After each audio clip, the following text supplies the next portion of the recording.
Well, hey, LCBC and Parker Hill, it's Valentine's season, and love truly is a wonderful and a powerful thing. And so today and for the next several weeks, we actually begin a new series of studies.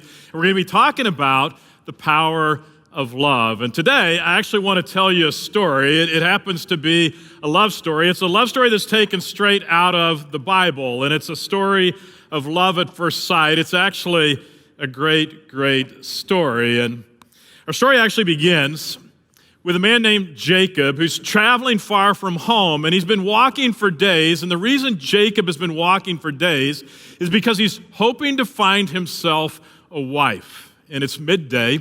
Jacob is hot and thirsty, and when he comes upon a well, and all around this well are flocks of sheep and goats, and they're just waiting to be watered, but there's a problem. The problem is there's this large stone covering the mouth of the well, and it's keeping all the sheep and all the goats from drinking water. And so Jacob kind of stands back, and he just takes the whole thing in. And there's the hot sun, and the thirsty sheep, the thirsty goats, the thirsty shepherds. And then all of a sudden, up walks this woman, the most beautiful woman Jacob has ever laid eyes on, and her name is Rachel. Rachel, the Bible said, had a beautiful figure and a lovely face and a sparkle in her eyes, and instantly Jacob was hooked. It was love at first sight. And so quickly Jacob steps up and he removes the stone that covered the mouth of the well, and it's kind of like this Hallmark movie moment, and Jacob is the hero, and it's beautiful. And Jacob steps up, he removes the stone that covered the well so that Rachel and all of her sheep could refresh themselves with a much-needed drink of water. And Jacob was totally smitten, and he's captivated by Rachel. Instantly, he was hooked. And Rachel must have seen something that she liked in Jacob as well, because she ends up inviting Jacob home to meet her husband. Now, Jacob was so smitten with Rachel that he does something crazy. It's absurd, really. And I want you to look at what Jacob said to Rachel's father. And you can read the whole story in the first book of the Bible, Genesis. It's first book of the Bible, chapter 29. But Jacob actually says this. It says, since Jacob was in love with Rachel, he told her father, I'll work for you for 7 years if you'll give me Rachel, your younger daughter, as my wife. And I look at that and I go, oh my goodness, what did he just say? Did he just promise that he would work 7 years for the right to marry Rachel? I mean, what was he thinking? And I know we do some crazy things when we first fall in love, but man, 7 years, this takes the cake. And so after my first date with Ruth, I was actually smitten with Ruth. And so I did something absurd, at least for me as a college student, and it was something I'd never done before. And I called a florist and I asked them to send Ruth flowers. And our first date happened to be just a few days before Valentine's Day. And so when they delivered the flowers for Ruth, they definitely had this strong Valentine's theme going, something that I hadn't been considering. And so later, Ruth actually invited me to her dorm room to see the flowers. And when I saw the flowers, I was surprised to see that the florist had actually put a big red heart right in the middle of the Ruth's flowers with the words, "Be mine," in big, bold letters.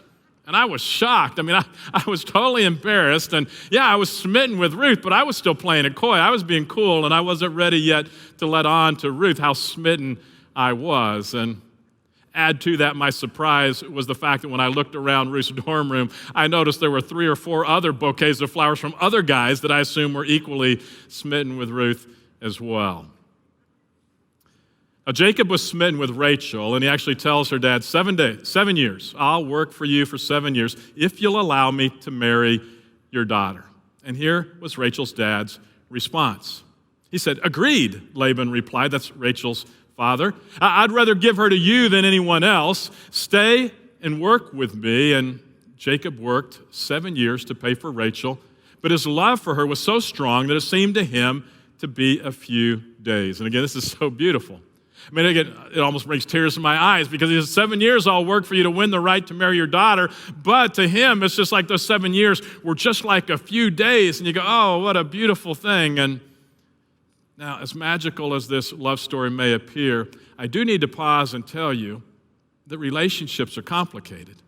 Relationships are never easy, and we think that all we have to do is fall in love with the right person, and then we're going to live happily ever after. I mean, we think if we can fall in love with the right person, then we'll never have a spat. We think if we can truly be in love, we'll always be happy. There'll never be tension. There'll never be disputes. We'll always agree, and at the very least, if there are disputes, we think, man, we'll always know exactly how to settle that dispute quickly and peacefully. And I suppose if life were a Hallmark movie, I suppose that might be true.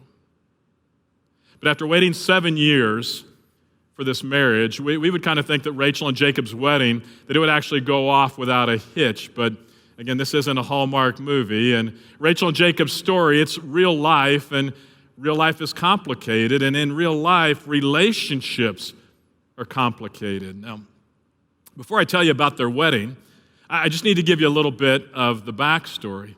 See, Jacob actually had an older brother. His name was Esau, and as the older brother, Esau was in line to inherit a double portion of their father's possessions. That is until one day, after a hunting trip, Esau was hungry.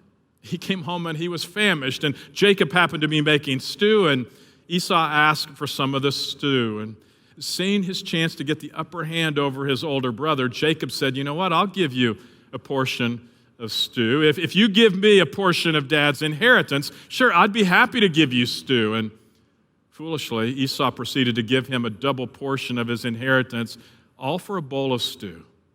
Not surprisingly, this little arrangement further complicated what was already a complicated relationship between these two brothers. And then you add to the fact that Jacob's mom and dad, they had their own issues as well. His dad actually loved Esau more, and Esau was a skilled hunter, a man of the open country, and his dad liked that. Jacob, on the other hand, was loved more by his mother because Jacob was a quiet man. He stayed close to home, and mom and dad's divided love added more complication to the lives of these two brothers.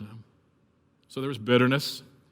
There was a hatred that actually existed between Jacob and his brother Esau. That hatred was so strong and it was so intense that Esau actually planned to kill his brother Jacob as soon as their father died. So out of fear, Jacob fled his home and traveled to a faraway land, which is where our story picks up, with Jacob finding himself at a well covered by a stone, surrounded by sheep and goats, when a beautiful woman named Rachel appears. So our story continues. 7 years, remember. Jacob had worked to earn the right to marry Rachel. The story says, finally the time came for him to marry her. I have fulfilled my agreement, Jacob said to Laban. Now give me my wife so I can sleep with her. Patiently, he's been waiting 7 long years to be with her. So the Bible says Laban invited everyone in the neighborhood and prepared a wedding feast. In other words, the whole town was invited. This is going to be the event of the year. But remember, life is complicated and relationships are complicated. And you would never guess what actually happens the night of the wedding. This is the way the story reads in Genesis chapter 29. It says, but that night, when it was dark, Laban took Leah to Jacob and he slept with her. Leah was Rachel's older sister. So when Jacob woke up in the morning, it was Leah. What have you done to me? Jacob raged at Laban. I worked 7 years for Rachel. Why have you tricked me? And a trick it was. And Laban goes on with some kind of lame story about it being the custom in their land never to allow the younger daughter to be married before her older sister. And very quickly we realize life is complicated and relationships are complicated. So Jacob is far from home because he's hated by his brother. He's married to a woman that he doesn't love. And if that's not enough to completely complicate things further, Laban adds to the whole mess. And he says this, he says, wait until the bridal week is over, then we'll give you Rachel too, provided you promise to work another 7 years for me. And again, Jacob is smitten, he agrees to do it. And the story says, a week after Jacob had married Leah, Laban gave him Rachel too. So Jacob slept with Rachel too, and he loved her much more than Leah. He then stayed and worked for Laban an additional 7 years. And again, I look at that and I go, oh my goodness. can you imagine what life was like in that tent? Can you imagine what life was like in that family, in that town? Rachel felt loved. Leah did not. Leah ends up having babies. Rachel did not. And not surprisingly, things weren't good between Jacob and his father-in-law, Laban. And you can imagine the jealousy, the comparisons, the hatred that existed in that family. And my guess is you know those feelings. It starts deep down in your gut somehow, and it moves across your entire body till the whole thing feels like you're on fire and you can hardly think straight. And it causes you to think things that you shouldn't be thinking, and it causes you to say things you wish you'd never said, and left unchecked, it causes you to do things that you regret having done, things that you can never undo. That's all because life is complicated and relationships are complicated. So 20 years later, Jacob decides it's time to go home. His family's grown exponentially. He now has great wealth. He's got large flocks of sheep and goats and donkeys and camels. But as he's heading home, he's also afraid. He's afraid of what lies ahead because remember, he's going back to his brother Esau, who he had tricked, who he had deceived. It's the brother who just couldn't wait to kill him when their father died. And do you know what I've learned over the years? I've learned that we all have a story. Every single one of us have a story. And if I could sit down with you, after enough time and enough questions, your story, eventually it's going to come out. And you too have a story. And your story may not look exactly like Jacob's story, but I'll bet it's just as complicated because life is complicated.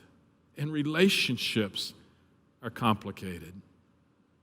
So Jacob is on his way home, and he finds himself scared. And so you know what Jacob does? He does what so many of us do when we find ourselves and there's no place else to go, nowhere else to turn. Jacob finally cried out to God. Isn't it something how we tend to wait until there's nowhere else to go? I think I've got no other plan, no other hope. So often we finally turn to God as though he's our last resort. There's nothing else that I can do. So we turn to God, and that's what Jacob did. And Jacob said, "Oh Lord, you told me. Return to your land and to your relatives. And you promised me, I will treat you kindly." So Jacob said to God, "I'm not worthy of all of the unfailing love and faithfulness you've shown me. But, oh Lord, please rescue me from the hand of my brother Esau. I'm afraid he is coming to attack me, along with my wives and children." And you know what God did? God did what God always does. God hears Jacob's cry, and God did what God always does. God stepped into the mess, and he guided Jacob through the mess. He guided Jacob through the storm. And it's a fascinating story that reminds me that life is complicated, and relationships are complicated. And you can read the whole story on your own if you want. Book of Genesis, chapters 28 to about chapters 32 or so. And so, let me tell you why I'm telling you this particular story.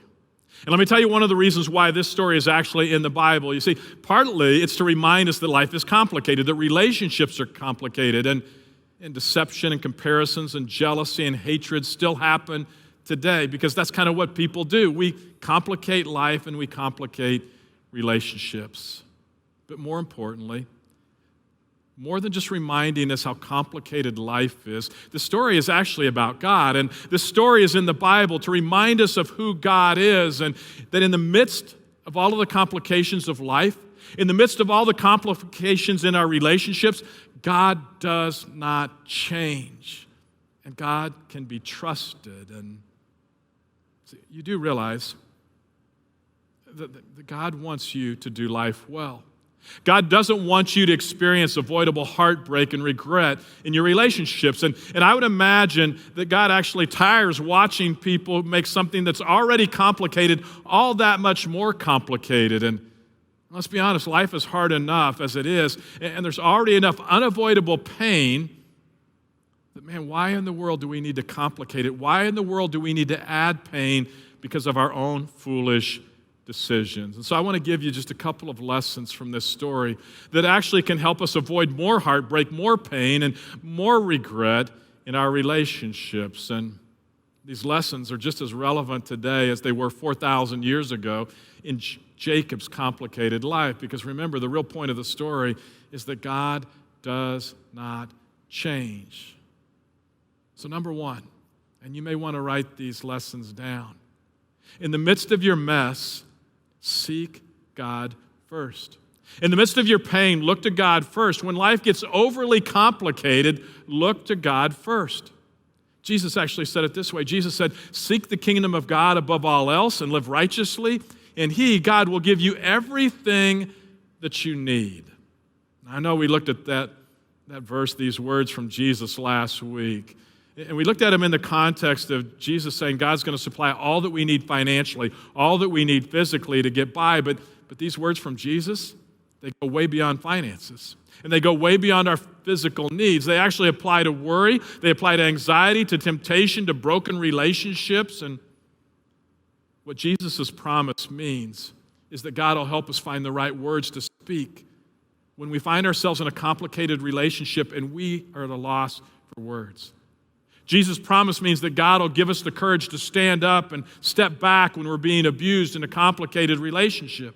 And Jesus' promise means that God will guide us on our way back home when we're not even sure what's waiting for us when we arrive back home. And Jesus is promising that when we seek God first, God will give us exactly what we need in that moment.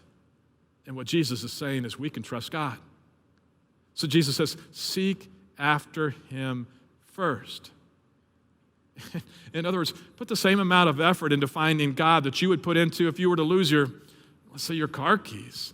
And you're going to open every cabinet and you're going to open every door and under every piece of furniture, and you're not going to stop looking until you find them. And Jesus says, seek God first above all else, and He'll give you everything that you need. So I've got to ask you, how hard are you seeking God? I mean, to what extent are you going to find God? And to what length will you go in order to seek God? And how much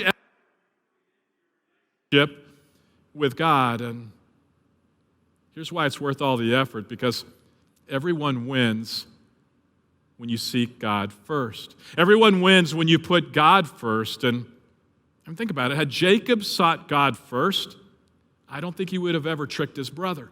I don't think his mom and dad would have ever divided their love between their sons. I don't think he would have ever had to run away. I don't think he would have ever had to be tricked by his father-in-law. I don't think he ever would have ended up with two wives. I don't think he would have ever had to worry about going back home to face his brother Esau. But because Jacob did not seek God first, life kind of got way more complicated for him. And because Jacob didn't seek God first, his relationships got way more complicated with more pain and more heartache than he needed to experience, all because he didn't seek God first. And here's my guess. I think there's a real good chance that your life has gotten way more complicated as well, because you may not have been seeking God. You've been going your own way, and all of a sudden life's gotten rough, and as a result, every relationship in your life, it's gotten way more complicated, and you're experiencing way more pain and way more heartache and way more than you ever needed to experience. And you see, everyone wins when you seek God first. And let me give you a couple reasons why. I mean, first of all, everyone wins when you seek God first because God knows the way, and He promises to guide our steps. One of my favorite actually comes from the prophet Isaiah. Isaiah promised that when we're at a loss as to which way we should go in life, or with our jobs, or in our homes, or in our relationships, Isaiah says God will show us the way. And that's why Isaiah said this in Isaiah chapter 30, verse 21. He said, your own ears will hear Him. Right behind you, a voice will say, this is the way that you should go, whether to the right or to the left. And I love that imagery where it's just like God is right behind us, following us, and saying, hey, to the right, to the left, this is the way that you should go. And see, everybody wins when you seek God first because God knows the way. Secondly, everyone wins when you seek God first because God is all that you actually need. Jesus said, seek God and He'll give you everything that you actually need, which includes all things. It includes peace of mind. It includes comfort in times of sorrow. It includes purpose when you're floundering. It gives value when you feel like you have no self-worth and when you've lost all self-esteem and self-confidence. And no other person can do that for you. Only God. Seeking and finding the right person to love in your life, that's not going to be enough. No person will ever be enough. Only God. And so that's why Jesus says, seek God first. Finally, everyone wins when you put God first because God will never reject you. I mean, others will turn away from you. Others will turn their back on you. Others will actually be hurt by things that you say or do. Others will not be able to handle your mistakes or your bad decisions or your hurtful words or your anger or your lies or your failure or your addictions or your jealousies or all of your little quirks and idiosyncrasies. Others are going to turn their back on you, but God will never reject you. God puts up with you. And he forgives you and he accepts you just the way you are, but he loves you too much to actually let you stay just the way you are. So LCBC and Parker Hill, can I just say, however complicated your life has become, however complicated your relationships may be encouraged today because this is what God says to you. He says, don't be afraid, for I am with you. Don't be discouraged, for I am your God. I will strengthen you and help you. I will hold you up with my victorious right hand. So I actually want to tell you one more love story. This love story actually involves David and Blake. And David and Blake are part of LCBC. David and Blake know what it means to say that life is complicated. And they know firsthand that relationships are complicated. And yet David and Blake, they also know what it means to seek God first. And so I want you to listen to David and Blake's story. My name is David. And I'm Blake. So I'm from little, small, middle of nowhere farm country, North Carolina, going to a small church called the Upper Room Assembly, and David came to intern for the youth pastor. I flew to US with expectation of big church, big city. You end up with little Gates County, middle of nowhere. I used to babysit across the street from our house. Our pastor had 6 kids, and so this guy rode his bike, what was it, how many miles? I don't know, 5-6 miles. Nothing for European. So he rode his bike all the way from where he was staying to come help me babysit. Never dated anybody. How do I say that I might have some feelings? What do we do? God put in my heart that if she is willing and she wants to be baptized, she's serious with me, and you're okay to, ask her. So he ended up baptizing me in the river in North Carolina. It was a little bit before I have to go back to check. David actually Skyped with my parents to ask their permission if he could marry me. Says that he loves me, wants to marry me, whatever. My dad gets up and walks away. I haven't heard nothing for a week, and then her mom says, yes, it's okay. We talked about it. But yeah, I think your dad was shocked. He was shocked, yeah. He liked David, but he didn't get to know him very well in that it was just 1 year dating overseas until we got married. We moved to Czech, and I had never been away from home other than the one time. This was a whole new world, I was diagnosed when I was 17 with ankylosing spondylitis, which is a form of arthritis. Ended up not being able to get the medication that I needed, so we ended up just having to fly back to the States and live here. We had our first Aneshka. After we had our daughter, we decided we wanted another one. So I think that Aneshka was 4 months old when I got pregnant with their son, so they're very close in age. And then my sister's boss was doing business with the guy from Potsdam to the town where I am from. Little tiny town in Czech Republic, or the northeast town of Czech Republic. What are the odds? Maybe 2-3 big factories there, and one of them happens to be, this guy from Potsdam owns it and needs some engineer who speaks English and Czech. I mean, we certainly felt like this was meant to be from the beginning, for the job to work out so perfectly, for him to be able to fly home and see his family. Everything just felt meant to be. We felt like we were where we were supposed to be, like it was going well. So we moved up here. And it turns out in the job was gonna require him to travel more often than he was home. The first year, I think I ended up being in Czech like 6 or 7 times. And one of those times was like for 3 weeks. And other jobs required me to travel to Massachusetts and Salt Lake City. So I was out a lot. We hadn't been married for very long. I think this was maybe 3 years with 2 small kids, and he was gone all the time. And it was just me. So it took a while for me to get to the point of even having a conversation at this point.